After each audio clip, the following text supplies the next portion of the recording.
మహాభారతం అనగానే మనకు ధర్మరాజు నీతి, భీముడి శక్తి, అర్జునుడి లక్ష్యం గుర్తొస్తాయి. కానీ వీరందరికంటే ఎక్కువ సుఖపడ్డ వ్యక్తి, ఏ కష్టం చేయకుండానే సామ్రాజ్యాన్ని ఏలిన వ్యక్తి ఒకరున్నారు.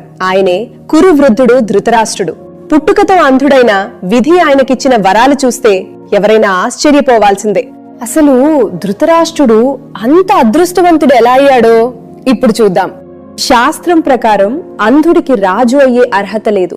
కానీ తమ్ముడు పాండురాజు అడవులకు వెళ్లడం ధృతరాష్ట్రుడికి వరమైంది. పాండురాజు తన పరాక్రమంతో ప్రపంచానంతా గెలిచి తెచ్చిన అపారమైన సంపదను ఏ యుద్ధం చేయకుండానే ధృతరాష్ట్రుడు అనుభవించాడు. ఇక సంతానం విషయంలోనూ ఆయనదే రికార్డు. 100 మంది కుమారులు, ఒక కుమార్తె.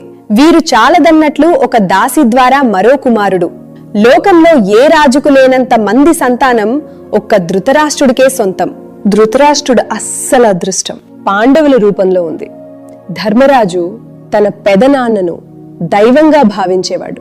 ధృతరాష్ట్రుడు తన కొడుకు కోసం పాండవులకు పనికిరాని బీడు భూములను ఇచ్చినా వారు దాన్ని ఇంద్రప్రస్థంగా మార్చి రాజసూయ యాగం చేసి తెచ్చిన సంపదను కూడా ధృతరాష్ట్రుడి పాదాల చెంతే ఉంచారు. జూదంలో ద్రౌపదికంత అవమానం జరుగుతున్నా తన కొడుకు గెలుస్తున్నాడనే స్వార్థంతో మౌనంగా ఉన్నాడు. ఇంతటి పాపం చేసిన కృష్ణ పరమాత్మ స్వయంగా వచ్చి తన విశ్వరూపాన్ని ధృతరాష్ట్రుడికి చూపించాడు. భగవంతుడి దర్శనం కోసం ఋషులు 1000 ఏళ్లు తపస్సు చేస్తారు. కానీ ఈయనకు అది కూడా అయాచితంగా లభించింది. కురుక్షేత్ర యుద్ధంలో 100 కొడుకులు చనిపోయారు. ఇక ఈయన పని అయిపోయింది అనుకున్నారంతా.